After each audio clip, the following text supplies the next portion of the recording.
Pemirsa PJTV, kembali lagi bersama Asep Tapip dalam ngopi ya. Kita lanjutkan tadi untuk mengenai sukses ala Nabi yang berdasarkan habit yang Nabi contohkan. Tadi sudah mulai dengan bangun pagi dengan mulai tahajud ya. Tentu saja setelah bangun pagi ada tahajud, itu ada waktu yang seterusnya ya. Nah, nanti kita coba ulik sampai tidur lagi seperti apa habit Rasulullah dan itu menjadi contoh bagi kita karena sebaik-baik contoh adalah Rasulullah SAW. Laqad kana lakum fi Rasulillahi uswatun hasanah. Begitu. Maka mari kita lanjutkan. Selain tahajud, apalagi habit Rasulullah? Menurut aja nih, dekatlah tahajud apa gitu. Habit Rasulullah tadi yang pertama setelah bangun ya melaksanakan qiyamul lail, dilanjutkan dengan sholat tahajud. Tentunya nanti yang selanjutnya adalah beliau Rasul menjadi catatan buat kita bersama ketika selepas melaksanakan sholat subuh tidak pernah dalam sejarah beliau melakukan tidur lagi. Nah, ini catatan. Apa yang beliau lakukan? Biasanya beliau berolahraga dulu ya. Kenapa Rasulullah hebat dalam peperangan? Salah satunya adalah beliau berolahraga ya untuk menguatkan fisiknya sehingga ketika dalam nanti perjalanan dalam satu hari ini beliau lakukan, dalam dakwahnya beliau kuat dalam melaksanakannya. Nah, itu yang keduanya mungkin seperti itu Pak, melakukan olahraga. Nanti setelah olahraga baru mungkin kalau kita biasanya apa? Sarapan. Nah, Rasulullah memberikan contoh kepada kita melaksanakan, bagi yang sarapan silahkan, tapi Rasul sudah memberikan sunnah kepada kita melaksanakan saum Senin dan Kamis seperti itu. Nah, itulah Rasulullah SAW. Bentar kan, sebelum ke yang pakai setelah subuh, kan sebelum sholat subuh tuh ada tuh yang hadiahnya itu seisi bumi dan langit. Oh, sholat fajar. Sholat fajar itu kan kebiasaan Rasul juga kan? Betul itu. Itu bahkan pahalanya bagaikan seluruh bumi dan isinya. Dan lebih baik dari itu. Lebih baik dari itu. Siapapun orang yang terkaya di alam dunia ini akan kalah dengan orang yang melaksanakan 2 rakaat sebelum sholat subuh. Sholat fajar itu disebut juga seperti itu. Atau qobla subuh. Fajar atau qobla subuh. Nah, itu dilakukan oleh beliau juga. Nah, makanya bagi kita ya dalam beberapa keterangan ahli fikih, kalau kita memang sudah biasa melaksanakan sholat qobla subuh ini, ketika kita tertinggal langsung ikut pas datang ke masjid mungkin sudah berjamaah berlangsung, kita bisa melaksanakannya selepas berjamaah melaksanakan sholat. Saking hebatnya itu sholat ya, supaya tidak tertinggal. Nah, begitu. Karena lebih baik daripada kekayaan yang ada di bumi. Betul sekali. Luar Jadi biasa. memang sangat luar Jadi biasa. Siapa di dunia ini yang kayanya memiliki harta seluruhnya yang ada di langit dan bumi? Nggak ada kan? Nggak ada.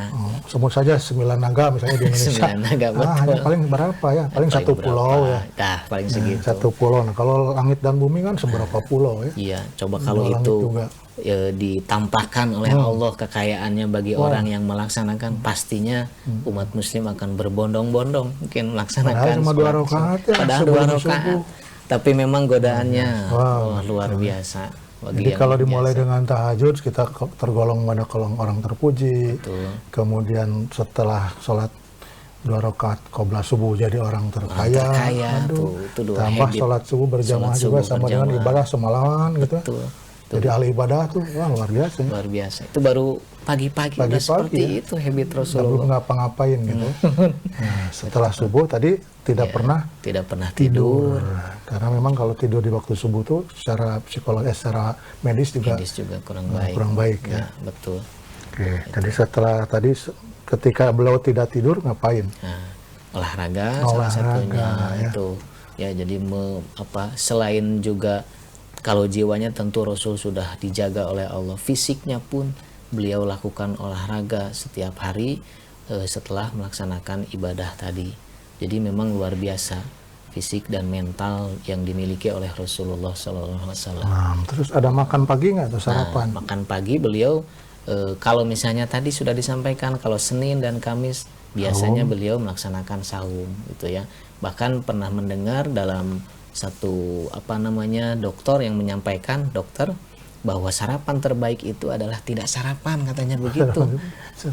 Kenapa? Artinya saum tadi, begitu, gitu ya. Nah, kalaupun Rasulullah melaksanakan sarapan, kalau kita mungkin menyebutnya, Rasul selalu berprinsip sebelum kenyang berhenti gitu. Karena beliau memang sangat menjaga makanan sehingga memang banyak penyakit itu yang datangnya dari makanan begitu. Nah, kalau kita kan kadang-kadang sebaliknya ya Pak.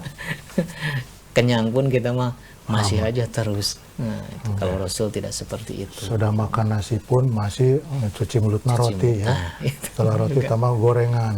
gorengan, kopi. Oh, Dan lengkap yang ya. lainnya. Jadi tidak ada sunnah Rasul yang sepertiga udara, sepertiga makanan, sepertiga air. Sepertiga Ya. air Nah, betul. seperti itu. Memang betul Rasul itu kan makan sebelum Sebelum Lapar. lapar, kemudian berhenti sebelum kenyang. gitu. Artinya makannya harus diatur. Diatur. Asupannya ini kalau lihat dari yang sedang dikembangkan di Kementerian Pendidikan Dasar Menengah sekarang, 7 kebiasaan anak Indonesia hebat ya. Nah, betul. Bangun lebih cepat, Ya. nah, berarti itu bisa tahajud tuh ya. Ya, betul. Bangun lebih Salah cepat, satunya kemudian ibadah, tahajud kan, olahraga juga. subuh, terus olahraga dan makan secukupnya. Makan kan dikasih sama MBG. Nah, betul. Sekarang Oke, lanjut setelah makan belajar. belajar kalau ya Belajar bersosial. gitu. bersosialisasi. Nah, itu sebenarnya karena memang menterinya sekarang tuh Ustadz ya. Betul. Jadi itu 7 kebiasaan memang seperti itu diambil dari habit Rasulullah, Jadi betul patut juga. kita laksanakan, itu salah satu implementasi ya. Betul, betul Memang sekali. kita patut kita dukung. Itu juga membangun karakter manusia Indonesia ya. Betul sekali. Yang memang manusia yang berketuhanan. Betul. Bangsa Indonesia bangsa yang berketuhanan, maka ikuti apa yang Allah hadirkan, Allah perintahkan, Ya. dan Rasulullah contohkan. Jadi setelah bangun lebih awal, tahajud, kemudian sholat sebelum subuh, Ya. kemudian sholat subuh, kemudian olahraga, ya. Olahraga penting itu karena memang itu untuk sirkulasi oksigen dan lain-lain dalam tubuh ya, tubuh. sehingga tubuh terjaga. Betul. Baik, kita lanjutkan untuk habit selanjutnya di segmen berikutnya ya. Setelah yang banyak ini, bagi yang melewat silahkan lewat dulu.